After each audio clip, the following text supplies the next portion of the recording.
ಅವಧಿಯವರೆಗೆ ಮುಖ್ಯಮಂತ್ರಿಯಾಗಿ ದೇವರಾಜ ಅರಸು ಅವರ ದಾಖಲೆಯನ್ನ ಪುಡಿ ಮಾಡಿದ್ದು ಆಯಿತು, ಸಂಕ್ರಾಂತಿಯನ್ನ ಮುಗಿಸಿದ್ದು ಆಯಿತು. ಇನ್ನೂ ಕೂಡ ಮುಖ್ಯಮಂತ್ರಿಗಳ ಕುರ್ಚಿ ಸೇಫಾ ಸಿದ್ದರಾಮಯ್ಯನವರಿಗೆ? ಪವರ್ ಫೈಟ್ ಅಖಾಡದಲ್ಲಿ ರಾಜಕೀಯ ಗಣಿತ ಆರಂಭ ಆಗಿದೆ. ಕುರ್ಚಿ ಮೇಲೆ ಕಣ್ಣಿಟ್ಟು ಕೂತವರಿಗೆ ಸಿದ್ದರಾಮಯ್ಯ ಕೌಂಟರ್ ಕೊಡ್ತಾ ಇದ್ದಾರೆ. ವಿಶೇಷ ಅಧಿವೇಶನದ ಹಿನ್ನೆಲೆಯಲ್ಲಿ ಬದಲಾವಣೆ ಚರ್ಚೆ ಅಪ್ರಸ್ತುತ. ಅಧಿವೇಶನ ಮುಗಿತಾ ಇದ್ದಂತೆ ಬಜೆಟ್ ತಯಾರಿಗೆ ಮುನ್ನುಡಿಯನ್ನು ಬರೆದಿದ್ದಾರೆ ಸಿದ್ದರಾಮಯ್ಯ. ಬಜೆಟ್ ಸಮಯದಲ್ಲಿ ಕನ್ಫ್ಯೂಸ್ ಮಾಡೋದು ಬೇಡ ಅನ್ನೋದು ಹೈಕಮಾಂಡ್ ಲೆಕ್ಕಾಚಾರವೂ ಕೂಡ. ದಾಖಲೆಯ ಬಜೆಟ್ ಮಂಡನೆಗೆ ಸಿದ್ದರಾಮಯ್ಯ ಪ್ಲಾನ್ ಮಾಡಿದ್ದಾರಾ? ಮಾರ್ಚ್ ಮೊದಲ ವಾರದಲ್ಲಿ ಬಜೆಟ್ ಅಂತ ಹೇಳಿ ಸಿದ್ದರಾಮಯ್ಯ ಹೇಳಿದ್ದಾರೆ. ಮಾರ್ಚ್ವರೆಗೂ ನಾನೇ ಸಿಎಂ ಅಂತ ಪರೋಕ್ಷವಾಗಿ ಘೋಷಣೆಯನ್ನು ಮಾಡ್ದಂಗಿತ್ತು ಅವ್ರು ಹೇಳಿದ್ದು.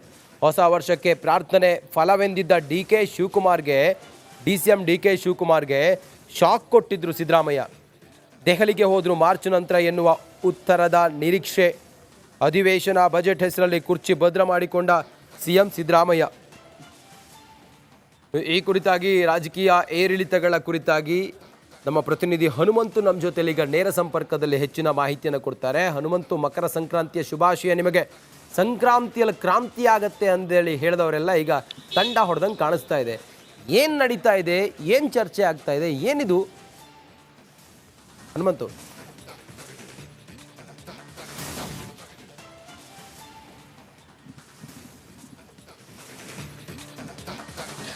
ರಂಜಿತ್, ಸಂಕ್ರಾಂತಿಯಲ್ಲಿ ಕ್ರಾಂತಿ ಆಗತ್ತೆ ಅನ್ನೋಂತಹ ನಿರೀಕ್ಷೆಯಲ್ಲಿದ್ದಂಥವ್ರಿಗೆ ಸಿದ್ದರಾಮಯ್ಯವರು ತಮ್ಮ ಸುದೀರ್ಘ ರಾಜಕೀಯ ಅನುಭವದ ಆಧಾರಿತವಾಗಿ ಒಂದಷ್ಟು ರಾಜಕೀಯ ಚಾಣಾಕ್ಷ ನಡೆಗಳನ್ನು ಅನುಸರಿಸಿದ್ದಾರೆ ಅನ್ನೋಂಥ ಚರ್ಚೆಗಳು ಈಗ ಜೋರಾಗಿ ಕೇಳಿ ಬರ್ತಾ ಇರುವಂಥದ್ದು. ಯಾಕೆ ಇಂಥದ್ದೊಂದು ಪ್ರಶ್ನೆ ಮೂಡ್ತಾ ಇರೋದು ಅಂತಂದು ಹೇಳಿದ್ರೆ, ಒಂದು ವಿಪಕ್ಷಗಳ ನಾಯಕರುಗಳಿಗೆ ಮತ್ತು JDS BJPಗೆ ಒಂದಷ್ಟು ಅವರ ಪ್ಲ್ಯಾನನ್ನು ತಲೆ ಕೆಳಗಾಗು ಮಾಡುವಂತೆ ಒಂದಷ್ಟು ದಾಳಗಳನ್ನು ಉರುಳಿಸಿದ್ದಾರೆ. ಮತ್ತೊಂದು ಕಡೆಗೆ ಸ್ವಪಕ್ಷದಲ್ಲೇ ಇರುವಂತಹ ಕುರ್ಚಿ ಮೇಲೆ ಕಣ್ಣಿಟ್ಟಂಥವ್ರಿಗೂ ಕೂಡ ಟಕ್ಕರ್ ಕೊಡುವಂಥ ಪ್ಲ್ಯಾನು ಕೂಡ ಆಯ್ತಾ ಅನ್ನುವಂಥ ಚರ್ಚೆಗಳಿರುವಂಥದ್ದು. ಯಾಕೆ ಅಂತಂದು ಹೇಳಿದ್ರೆ, DK ಶಿವಕುಮಾರ್ ಅವರ ಬೆಂಬಲಿತ ಶಾಸಕರೆಲ್ಲರೂ ಕೂಡ ಜನವರಿ 16ರ ಬಳಿಕ ನಾವು ಮಾತನಾಡ್ತೀವಿ ಅನ್ನೋಂಥ ಮಾತುಗಳನ್ನು ಕೂಡ ಹೇಳ್ತಾ ಇದ್ರು. ಹೈಕಮಾಂಡು ಕೂಡ ಇಬ್ಬರನ್ನೂ ಕೂಡ, ಸಿದ್ದರಾಮಯ್ಯನವ್ರನ್ನ ಮತ್ತು DK ಶಿವಕುಮಾರ್ ಅವ್ರನ್ನ ಇಬ್ಬರನ್ನೂ ಕೂಡ ಕರೆಸಿ ಮಾತುಕತೆಯನ್ನು ನಡೆಸ್ತಾರೆ, ಒಂದು ಇತ್ಯರ್ಥಕ್ಕೆ ಬರ್ತಾರೆ ಅನ್ನೋಂಥ ನಿರೀಕ್ಷೆಯಲ್ಲಿ ಇದ್ದರು. ಆದರೆ ಈಗ ಬೆಳವಣಿಗೆಗಳು ಬೇರೆ ರೀತಿಯಲ್ಲಿ ತಿರ್ಕೊಳ್ತಾ ಇರೋಂಥ ಕಾಣಿಸ್ತಾ ಇರೋಂಥದ್ದು. ಯಾಕೆ ಅಂತಂದು ಹೇಳಿದ್ರೆ, ಅತ್ತ ಕಾಂಗ್ರೆಸ್ ಹೈಕಮಾಂಡ್ ನಾಳೆಯಿಂದ ನಿರಂತರವಾಗಿ ರಾಜ್ಯವಾರು ಸಭೆಗಳನ್ನು ನಡೆಸಲಿಕ್ಕೆ ಮುಂದಾಗಿದೆ. ಮತ್ತು ಕರ್ನಾಟಕದ ರಾಜ್ಯದ ವಿಚಾರಕ್ಕೂ ಕೂಡ ಒಂದು ಮಹತ್ವದ ಸಭೆಯನ್ನು ಕೂಡ ನಡೆಸ್ತಾ ಇರುವಂಥದ್ದು. ನಾನು ನಡೆಸುವುದರ ಬರೋದಲ್ಲಿ ಈಗ ಸಿದ್ದರಾಮಯ್ಯನವರು ಬ್ಯಾಕ್ ಟು ಬ್ಯಾಕ್ ಒಂದಷ್ಟು ರಾಜಕೀಯ ಕಾರ್ಯಚಟುವಟಿಕೆಗಳ ಟೈಮ್ ಲೈನನ್ನು ಮಾಡಿಕೊಂಡಿದ್ದಾರೆ ಅಂತಂದು ಹೇಳಿದ್ರೆ ತಪ್ಪಾಗಲಿಕ್ಕಿಲ್ಲ. ಯಾಕೆ ಅಂತಂದು ಹೇಳಿದ್ರೆ, ಜನವರಿ 22ರಿಂದ 1 ವಾರಗಳ ಕಾಲ ಜಂಟಿ ಅಧಿವೇಶನ ಆಗತ್ತೆ. ಈ ಅಧಿವೇಶನದಲ್ಲಿ ಒಂದು ಕಡೆಗೆ ರಾಜ್ಯಪಾಲರ ಭಾಷಣ, ಅದರ ನಂತರದಲ್ಲಿ ರಾಜ್ಯಪಾಲರ ಭಾಷಣದ ಆಧಾರಿತವಾಗಿ ಚರ್ಚೆ, ಮತ್ತೊಂದು ಕಡೆಗೆ VBG ರಾಮ್ಜಿ ಬಿಲ್ಲನ್ನು ವಿರೋಧಿಸಿ ಸರ್ಕಾರದ ನಿರ್ಣಯಗಳನ್ನು ಪಾಸ್ ಮಾಡ್ಕೊಳ್ಳೋಕೆ ಲೆಕ್ಕಾಚಾರದಲ್ಲಿರುವಂಥದ್ದು. ಮತ್ತು ರಾಜ್ಯಪಾಲರ ಮೂಲಕವೇ ಕೇಂದ್ರ ಸರ್ಕಾರಕ್ಕೆ ಒಂದಷ್ಟು ತಿರುಗೇಟು ಕೊಡುವಂಥ ತಂತ್ರಗಾರಿಕೆಯನ್ನು ಕೂಡ ಮಾಡಿದ್ದಾರೆ. ಇದಾದ ನಂತರದಲ್ಲಿ ಬಜೆಟ್ ಪೂರ್ವಭಾವಿ ಸಭೆಗಳನ್ನು ಕೂಡ ಜನವರಿ 27ರಿಂದ ನಿರಂತರವಾಗಿ ಬಜೆಟ್ ಪೂರ್ವಭಾವಿ ಸಭೆಗಳನ್ನು ನಡೆಸ್ತಾರೆ. ಮತ್ತೊಂದು ಕಡೆಗೆ ಮಾರ್ಚ್ ಮೊದಲ ವಾರದಲ್ಲಿ ಬಜೆಟ್ ಮಂಡಿಸಲಿಕ್ಕೆ ಎಲ್ಲ ರೀತಿಯ ತಯಾರಿಗಳನ್ನು ಮಾಡ್ಕೊಂಡಿದ್ದಾರೆ. ಇದು ಬಜೆಟ್ ಮತ್ತು ಅಧಿವೇಶನ ಒಕ್ಕೂಟದ ವ್ಯವಸ್ಥೆಯಲ್ಲಿ ಈಗ ಆಗ್ತಾ ಇರುವಂಥದ್ದು ಒಂದು ಕಡೆಗೆ. ಆದರೆ ಮತ್ತೊಂದು ಕಡೆಗೆ ಪಂಚರಾಜ್ಯಗಳ ಚುನಾವಣೆಯೇ ಇರುವಂಥ ಹಿನ್ನೆಲೆಯಲ್ಲಿ ಪಕ್ಕದ ಕೇರಳ ಮತ್ತು ತಮಿಳುನಾಡು ಚುನಾವಣೆಗಳನ್ನು ಗೆಲ್ಲುವಂಥ ಅನಿವಾರ್ಯತೆ ಇದೆ. ಇಂತಹ ಸಂದರ್ಭದಲ್ಲಿ ನಾಯಕತ್ವದ ಗೊಂದಲಾವಣೆ ಏನಾದರೂ ಇಲ್ಲಿ ಶುರುವಾದರೆ ಅದು ಸಹಜವಾಗಿ ಚುನಾವಣೆಗೂ ಕೂಡ ಎಫೆಕ್ಟ್ ಆಗಬಹುದು. ಮತ್ತು ಈ ಒಂದು ಇತ್ಯರ್ಥಪಡಿಸಲಿಕ್ಕೆ ಸಮಯವನ್ನು ಕೂಡ ನಿಗದಿಪಡಿಸುವಂಥದ್ದು ಅನುಮಾನ ಅಂತ ಅನ್ನುವಂಥದ್ದು.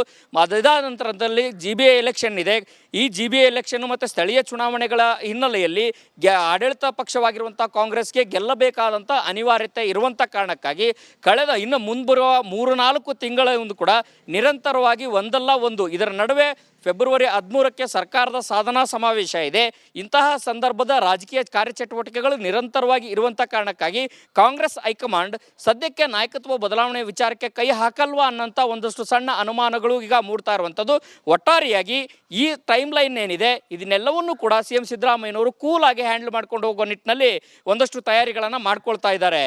ರಂಜಿತ್, ಓಕೆ, ಥ್ಯಾಂಕ್ ಯು ನಿಮ್ಮೆಲ್ಲ ಮಾಹಿತಿಗಾಗಿ ಹನುಮಂತು. ಅವಧಿಯವರೆಗೆ ಮುಖ್ಯಮಂತ್ರಿಯಾಗಿ ದೇವರಾಜ ಅರಸು ಅವರ ದಾಖಲೆಯನ್ನ ಪುಡಿ ಮಾಡಿದ್ದು ಆಯಿತು, ಸಂಕ್ರಾಂತಿಯನ್ನ ಮುಗಿಸಿದ್ದು ಆಯಿತು. ಇನ್ನೂ ಕೂಡ ಮುಖ್ಯಮಂತ್ರಿಗಳ ಕುರ್ಚಿ ಸೇಫಾ ಸಿದ್ದರಾಮಯ್ಯನವರಿಗೆ? ಪವರ್ ಫೈಟ್ ಅಖಾಡದಲ್ಲಿ ರಾಜಕೀಯ ಗಣಿತ ಆರಂಭ ಆಗಿದೆ. ಕುರ್ಚಿ ಮೇಲೆ ಕಣ್ಣಿಟ್ಟು ಕೂತವರಿಗೆ ಸಿದ್ದರಾಮಯ್ಯ ಕೌಂಟರ್ ಕೊಡ್ತಾ ಇದ್ದಾರೆ. ವಿಶೇಷ ಅಧಿವೇಶನದ ಹಿನ್ನೆಲೆಯಲ್ಲಿ ಬದಲಾವಣೆ ಚರ್ಚೆ ಅಪ್ರಸ್ತುತ. ಅಧಿವೇಶನ ಮುಗಿತಾ ಇದ್ದಂತೆ ಬಜೆಟ್ ತಯಾರಿಗೆ ಮುನ್ನುಡಿಯನ್ನು ಬರೆದಿದ್ದಾರೆ ಸಿದ್ದರಾಮಯ್ಯ. ಬಜೆಟ್ ಸಮಯದಲ್ಲಿ ಕನ್ಫ್ಯೂಸ್ ಮಾಡೋದು ಬೇಡ ಅನ್ನೋದು ಹೈಕಮಾಂಡ್ ಲೆಕ್ಕಾಚಾರವೂ ಕೂಡ. ದಾಖಲೆಯ ಬಜೆಟ್ ಮಂಡನೆಗೆ ಸಿದ್ದರಾಮಯ್ಯ ಪ್ಲಾನ್ ಮಾಡಿದ್ದಾರಾ? ಮಾರ್ಚ್ ಮೊದಲ ವಾರದಲ್ಲಿ ಬಜೆಟ್ ಅಂತ ಹೇಳಿ ಸಿದ್ದರಾಮಯ್ಯ ಹೇಳಿದ್ದಾರೆ. ಮಾರ್ಚ್ವರೆಗೂ ನಾನೇ ಸಿಎಂ ಅಂತ ಪರೋಕ್ಷವಾಗಿ ಘೋಷಣೆಯನ್ನು ಮಾಡ್ದಂಗಿತ್ತು ಅವ್ರು ಹೇಳಿದ್ದು. ಹೊಸ ವರ್ಷಕ್ಕೆ ಪ್ರಾರ್ಥನೆ ಫಲವೆಂದಿದ್ದ DCM ಡಿ ಕೆ ಶಿವಕುಮಾರ್ಗೆ ಶಾಕ್ ಕೊಟ್ಟಿದ್ರು ಸಿದ್ದರಾಮಯ್ಯ. ದೆಹಲಿಗೆ ಹೋದ್ರು ಮಾರ್ಚ್ ನಂತರ ಎನ್ನುವ ಉತ್ತರದ ನಿರೀಕ್ಷೆ. ಅಧಿವೇಶನ ಬಜೆಟ್ ಹೆಸರಲ್ಲಿ ಕುರ್ಚಿ ಭದ್ರ ಮಾಡಿಕೊಂಡ ಸಿಎಂ ಸಿದ್ದರಾಮಯ್ಯ. ಈ ಕುರಿತಾಗಿ ರಾಜಕೀಯ ಏರಿಳಿತಗಳ ಕುರಿತಾಗಿ ನಮ್ಮ ಪ್ರತಿನಿಧಿ ಹನುಮಂತು ನಮ್ಮ ಜೊತೆಲಿ ಈಗ ನೇರ ಸಂಪರ್ಕದಲ್ಲಿ ಹೆಚ್ಚಿನ ಮಾಹಿತಿಯನ್ನು ಕೊಡ್ತಾರೆ. ಹನುಮಂತು, ಮಕರ ಸಂಕ್ರಾಂತಿಯ ಶುಭಾಶಯ ನಿಮಗೆ. ಸಂಕ್ರಾಂತಿಯಲ್ಲಿ ಕ್ರಾಂತಿ ಆಗತ್ತೆ ಅಂತೇಳಿ ಹೇಳಿದವರೆಲ್ಲ ಈಗ ತಂಡ ಹೊಡೆದಂಗೆ ಕಾಣಿಸ್ತಾ ಇದೆ. ಏನು ನಡೀತಾ ಇದೆ, ಏನು ಚರ್ಚೆ ಆಗ್ತಾ ಇದೆ, ಏನಿದು ಹನುಮಂತು?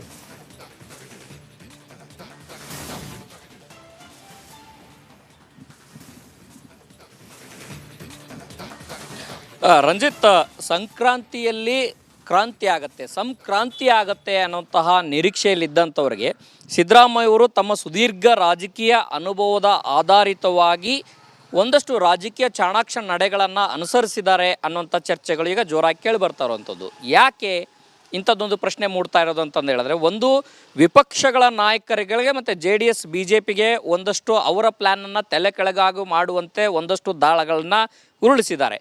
ಮತ್ತೊಂದು ಕಡೆಗೆ ಸ್ವಪಕ್ಷದಲ್ಲೇ ಇರುವಂತಹ ಕುರ್ಚಿ ಮೇಲೆ ಕಣ್ಣಿಟ್ಟಂಥವ್ರಿಗೂ ಕೂಡ ಟಕ್ಕರ್ ಕೊಡುವಂಥ ಪ್ಲ್ಯಾನು ಕೂಡ ಆಯ್ತಾ ಅನ್ನುವಂಥ ಚರ್ಚೆಗಳಿರುವಂಥದ್ದು. ಯಾಕೆ ಅಂತಂದು ಹೇಳಿದ್ರೆ, DK ಶಿವಕುಮಾರ್ ಅವರ ಬೆಂಬಲಿತ ಶಾಸಕರೆಲ್ಲರೂ ಕೂಡ ಜನವರಿ 16ರ ಬಳಿಕ ನಾವು ಮಾತನಾಡ್ತೀವಿ ಅನ್ನೋಂಥ ಮಾತುಗಳನ್ನು ಕೂಡ ಹೇಳ್ತಾ ಇದ್ರು. ಹೈಕಮಾಂಡು ಕೂಡ ಇಬ್ಬರನ್ನೂ ಕೂಡ, ಸಿದ್ದರಾಮಯ್ಯವ್ರನ್ನ ಮತ್ತು DK ಶಿವಕುಮಾರ್ ಅವ್ರನ್ನ ಇಬ್ಬರನ್ನೂ ಕೂಡ ಕರೆಸಿ ಮಾತುಕತೆಯನ್ನು ನಡೆಸ್ತಾರೆ, ಒಂದು ಇತ್ಯರ್ಥಕ್ಕೆ ಬರ್ತಾರೆ ಅನ್ನೋಂಥ ನಿರೀಕ್ಷೆಯಲ್ಲಿ ಇದ್ದರು.